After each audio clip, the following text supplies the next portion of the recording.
Depois de reler o livro de Wicked, do Gregory Maguire, que deu origem ao musical e que agora deu origem aos filmes que estão estreando no cinema, eu pensei, afinal de contas, por que não ler os outros livros da série? Porque essa série é uma série de 4 livros, que começa com Wicked, mas cujo segundo livro é o Son of a Witch, ou O Filho da Bruxa, que é o livro no qual nós acompanhamos, atenção, a história do filho da Elphaba, chamado Lear. E assim como o primeiro livro, ele tem uma narrativa mais árida, uma narrativa mais lenta, mas ele é um livro extremamente genial, cheio de referências do universo do Mágico de Oz, e eu te explico tudo depois da vinheta.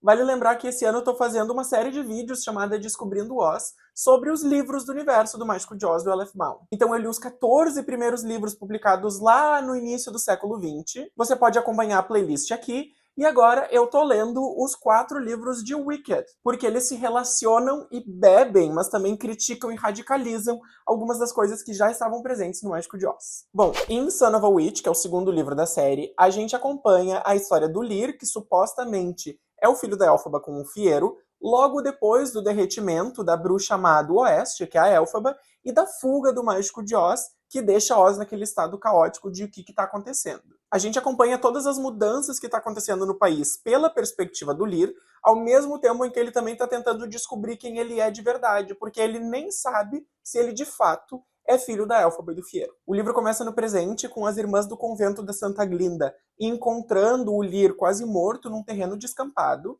e enquanto elas tentam descobrir o que acontece com ele, como elas podem curar ele, a gente também tem flashbacks do passado do Lear, logo depois de que a Elphaba foi derretida, em que ele está tentando encontrar a meia-irmã dele, que é a única pessoa da família do Fiero que sobreviveu, que é a filha do casamento legítimo do Fiero, que ele tinha 3 filhos, apenas uma delas sobreviveu, que é a Nor, e o Lear tá tentando encontrar ela. E aí nessa narrativa que vai misturando elementos do presente com elementos do passado, a gente vai entendendo o porquê e como que o Lear tá indo atrás da Nor, mas também como ele, assim como a Elphaba, acaba interferindo por querer ou sem querer no destino e na política de Oz, ao mesmo tempo em que ele também está tentando descobrir quem ele é. E isso nos leva ao primeiro ponto que eu queria falar nesse vídeo, que é justamente, afinal, como que tá o país de Oz depois que o Mágico de Oz foi embora?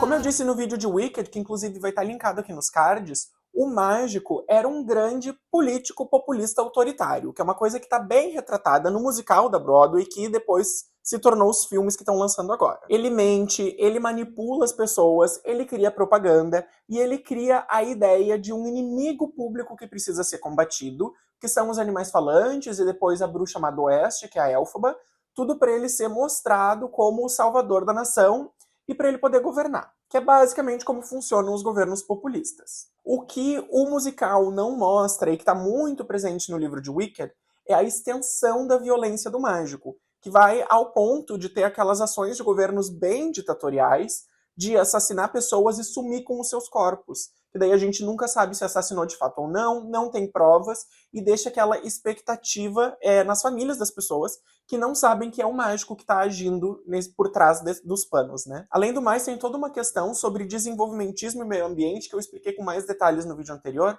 que basicamente é sobre o mágico, que é esse homem norte-americano, mais especificamente, né, dos Estados Unidos, no início do século XX, que é transportado para Oz, e já que ele está comandando, ele vai comandar com a mentalidade de um homem do início do século XX dos Estados Unidos. Então ele vai querer industrializar o país, ele vai fazer alianças com as elites, ele vai fazer o seu exercício populista, e ele também vai querer criar ferrovia, ele vai querer criar estrada de tijolos amarelos, ele vai querer fazer mineração, e assim como os Estados Unidos estavam dominando o oeste do país, ocupando as terras indígenas, assassinando essas pessoas, né, e tudo mais, o mágico vai fazer o mesmo com os povos de Oz ditos selvagens, que ele vai chamar de pagãos, que ele vai chamar de selvagens, ele vai invadir a terra dessas pessoas, fazer essas pessoas trabalhar para ele na mineração, em outros tipos de exploração, tudo isso para industrializar o norte do país, que é a elite banqueira e rica que apoia o governo dele. Acontece que, como um político muito habilidoso e um político populista, quando o mágico desaparece misteriosamente, a gente tem um vácuo político que é muito difícil de ser ocupado. E quem assume quando o mágico sai do poder imediatamente é a Glinda, assim como no musical acontece, a Glinda assume ali a posição dele por um tempo, que no musical é um tempo indeterminado, mas que nos livros do Gregory Maguire é um tempo muito curto, ali de 6, 8 meses, porque a Glinda não é uma política habilidosa o suficiente para dar conta da Oz pós-mágico. Ela não consegue manter o país unido porque por muito tempo o mágico reprimiu tanto as populações de Oz que agora que não tem mais ele, a população não se vê mais como participante de um único país. E aí a gente começa a ter uma escalada de violência política muito alta, e a Glinda rapidamente, não fica muito claro aqui se ela é tirada do poder ou se ela abdica do poder, mas ela sai do governo. Além disso, a Glinda está muito afetada pela morte da Elphaba, e no livro de Wicked é engraçado porque elas não tinham se visto desde a época da escola. Então o fato dela estar muito afetada pela morte da Elphaba também fortalece as teorias do livro de Wicked de que elas tinham um romance que não podia ser dito. Eu expliquei também no primeiro vídeo. Então ele fica muito nas entrelinhas ali, o romance entre a Elphaba e a Glinda. E essa teoria fica mais forte com o tamanho luto que a Glinda sente pela Elphaba no livro. E assim como na série de livros do Mágico de Oz, quem assume o poder depois desse pequeno intermédio da Glinda é o Espantalho, como aparece no livro A Maravilhosa Terra de Oz, que é o segundo livro da série do Mágico de Oz, o Elphaba. Acontece que esse espantalho não é o mesmo espantalho que esteve com a Dorothy, de acordo com o livro Filho da Bruxa, e aqui a gente começa a ter alguns detalhes mais interessantes. Eu vou voltar para a figura do espantalho depois, mas é importante saber que quem ficou no governo depois da Glinda foi esse espantalho farsante, entre aspas, que não é o original da Dorothy, e que ele também foi rapidamente deposto por um imperador, que é chamado de Shell, que é o irmão mais novo da Elphaba e da Nessa Rose. E o Shell é um personagem muito interessante, porque ele é um personagem completamente imoral, digamos assim. Eu ia dizer devasso, mas imoral. A gente vê em Son of a Witch o Lear conhecendo ele ou encontrando ele em vários momentos diferentes da narrativa. E a gente vê que ele era um espião do governo, ele também era uma pessoa que abusava de prisioneiras. Só que ele vai começar a se relacionar com uma religião moniteísta do Deus Inominável, que é a religião unionista, que era a religião do pai da Elphaba, que ele era pastor, e ele vai, veja só você, se arrepender de todos os seus pecados. E ele vai dizer que ele, como imperador, tem que levar essa perdão e essa compreensão para toda Oz.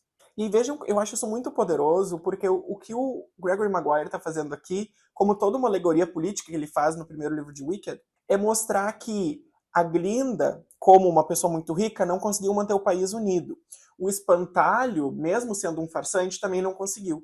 A pessoa que conseguiu assumir o trono depois de um líder populista que causou o caos e que conseguiu manter uma certa estabilidade em Oz, baseada na violência, mas estabilidade, é a pessoa que se diz religiosa. Então tem toda essa questão de como a religião é usada politicamente em Oz, mas também na nossa sociedade, para convencer as pessoas de certas coisas. O Shell, inclusive, usa do seu próprio nome, porque Shell significa concha, né? Ou pode ser uma carcaça. E ele diz que, como uma concha, ele foi inundado pelo espírito do Deus Inominável, e é essa a função dele em Oz. Inundar o país com o espírito do Deus Inominável, assim como ele foi inundado. Com esse cenário de como que ficou a Oz depois que o mágico foi embora, a gente já pode ir pro segundo ponto desse vídeo, que é, afinal de contas, o Lear é filho da Elphaba? Na maioria do tempo não fica claro, nem no livro de Wicked original, e nem no segundo livro aqui, o Son of a Witch, se o Lear é de fato filho da Elphaba e do Fiyero ou não.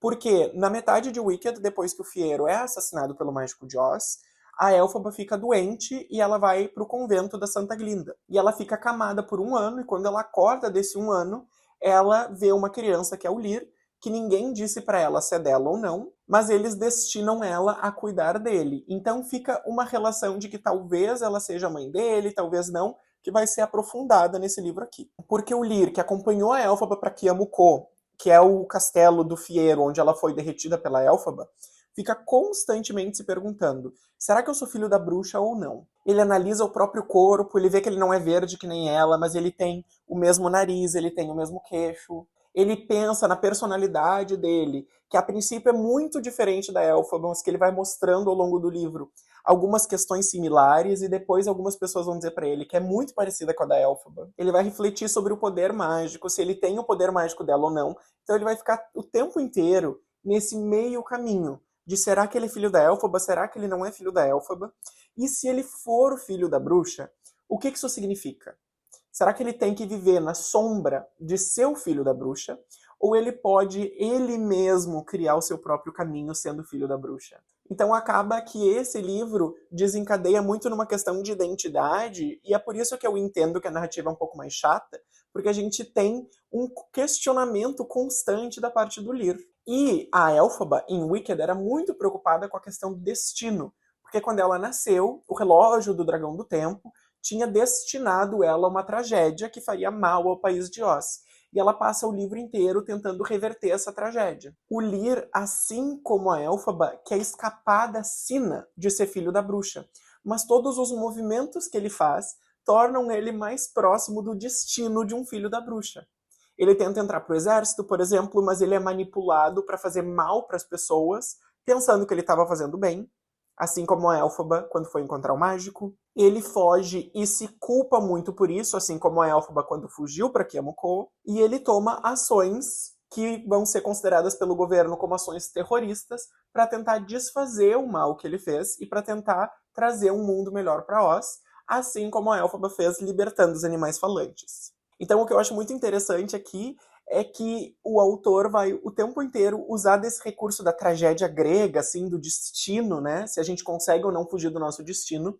E ele vai mostrar que o Lear é sim filho da Elphaba, mesmo que ele não dê certeza, porque o destino dele e o destino dela estão intercruzados. Tem uma outra coisa muito interessante, que é se ele é filho do Fiero ou não, porque como a gente vê no musical de Wicked, o espantalho é o Fiero transformado para não morrer. E Son of a Witch, o livro do Gregory Maguire aqui, ele foi lançado depois da adaptação da Broadway. Então o Gregory Maguire, ele bebe de algumas fontes do musical também aqui. E ele coloca o espantalho tentando ajudar o Lear a fugir da Cidade das Esmeraldas para escapar da repressão quando a Glinda assume o trono. Então a gente tem assim, esse espantalho, será que era o pai dele ou não? Será que era o Fiero original? E ele não é o mesmo espantalho que vai governar o país depois. Então, para onde esse espantalho foi?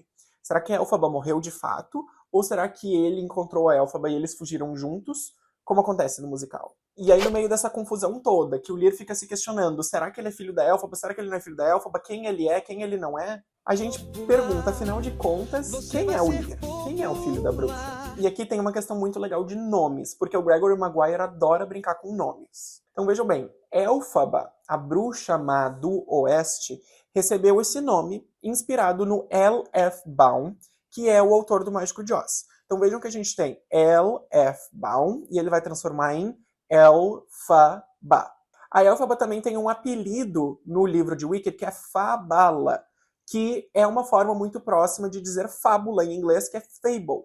E a gente vê já daqui que o Gregory Maguire dá muita atenção aos nomes dos personagens, especialmente aos personagens principais. E o nosso personagem principal de Filho da Bruxa é o Lear, L-I-I-R, que tem um som muito parecido de outra palavra da língua inglesa, que é Lear, L-E-E-R, que de acordo com o Cambridge Dictionary tem duas definições diferentes. Uma delas é olhar para uma pessoa de uma forma muito desagradável, e a outra delas é olhar para uma pessoa com uma forma de interesse romântico/sexual. Ou seja, Lear, a palavra que dá o nome a esse personagem, é uma palavra extremamente dúbia, que tu pode olhar para uma pessoa com muito desagrado ou tu pode olhar uma pessoa com muito agrado. E a gente tem isso num personagem que está constantemente se perguntando quem ele é, se ele é filho da bruxa, desagradável ou não, ou se ele é uma pessoa comum, agradável ou não. E ele fica sempre nesse meio caminho, que é basicamente a sina do nome dele.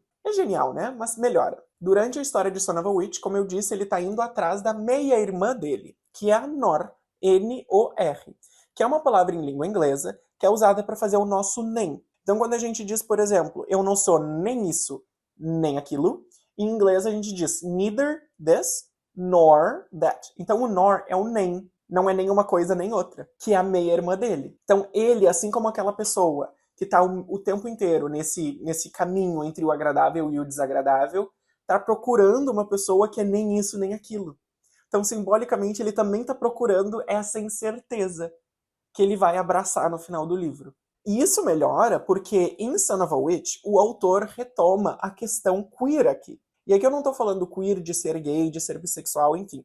Queer como uma identidade, uma pessoa que transita, que é fluida, que se experimenta, que não se encaixa em nenhuma caixinha. Porque assim como em Wicked a gente vê que a Elphaba talvez tenha tido uma relação com a Glinda que o pai da Elphaba, o avô do Lear, tinha uma relação em que ele e a esposa dividiam uma terceira pessoa. O Lear também tem uma paixão por um homem e também uma paixão por uma mulher, e ele não sabe onde ele se encaixa nesse triângulo que ele mesmo criou. E ele nem sabe se o que ele sente é de fato amor ou não, se isso é correspondido ou não. Então a gente tem esse personagem que é extremamente dúbio em todos os sentidos, que ele tá sempre no meio do caminho tentando encontrar o que ele é, o que ele significa, inclusive nos aspectos da própria sexualidade dele.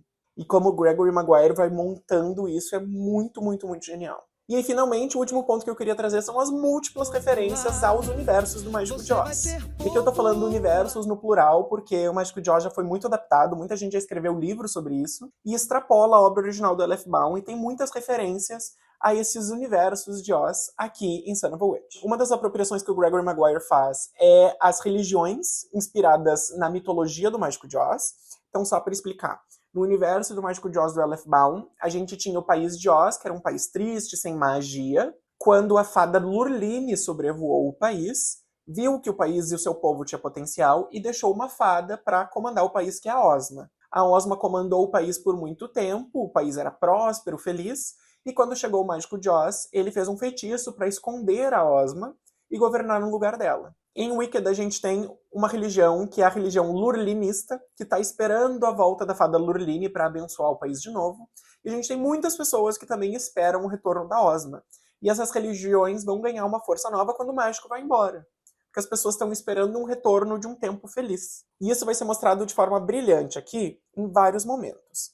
Por exemplo, a gente tem a comemoração do Lurlinemas, que é escrito de forma parecida com Natal em inglês. Então a gente pode ter aqui o Christmas, né, que vem de Cristo, e o Lurlinemas, que vem de Lurline. E o Gregory Maguire vai mostrar como a religião unionista do Deus único despreza a religião lurlinista, despreza as pessoas que querem a volta da Ozma, mas que eles adaptam o lurlinismo para sua própria fé para ganhar seguidores. Que é exatamente o que aconteceu com a Igreja Católica na Idade Antiga, que começou a se apropriar de rituais que eles desprezavam dos pagãos para ganhar mais seguidores. Além disso, tem referências aqui no Son of a Witch do dragão que mora no subterrâneo de Oz, que aparece num dos últimos livros do Mágico de Oz, do L.F. Baum, e esses dragões vão ser uma parte muito importante dessa narrativa aqui, porque o Imperador Shell vai descobrir como lidar com eles e usar os dragões a seu favor.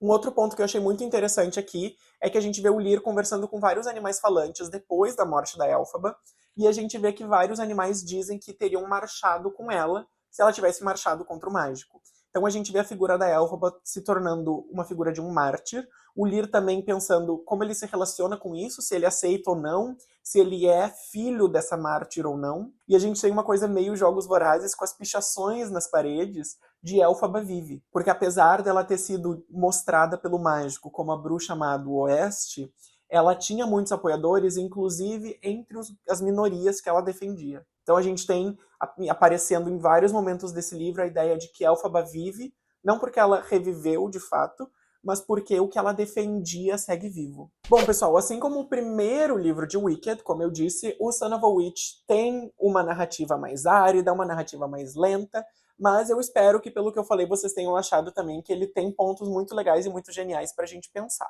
A gente pode pensar sobre política, progresso, sobre o meio ambiente, a gente pode pensar sobre queer e qual é o espaço das identidades das pessoas, a gente pode pensar sobre religião, enfim, a gente pode pensar sobre muitas coisas, então é uma leitura muito bacana. E apesar de trabalhosa, eu tô gostando muito de acompanhar, inclusive eu vou ler o terceiro livro da série, que é o Lion Among Men, que seria o leão entre os homens, que é focado no leão covarde. E enquanto eu não leio, não faço esse vídeo, você pode ver os outros livros dessa playlist sobre o universo de Oz, se você quiser conhecer um pouquinho mais sobre eles, que vão estar nos cards ou aqui embaixo na descrição. Se você gostou desse vídeo, não esquece de dar um like nele para ajudar no engajamento, falar aqui embaixo o que você achou do vídeo, o que você achou do filme de Wicked ou do livro de Wicked. E não esquece de seguir o canal para não perder nenhum dos vídeos e as redes sociais que vão estar linkadas aqui embaixo. Até o próximo vídeo e tchau, tchau!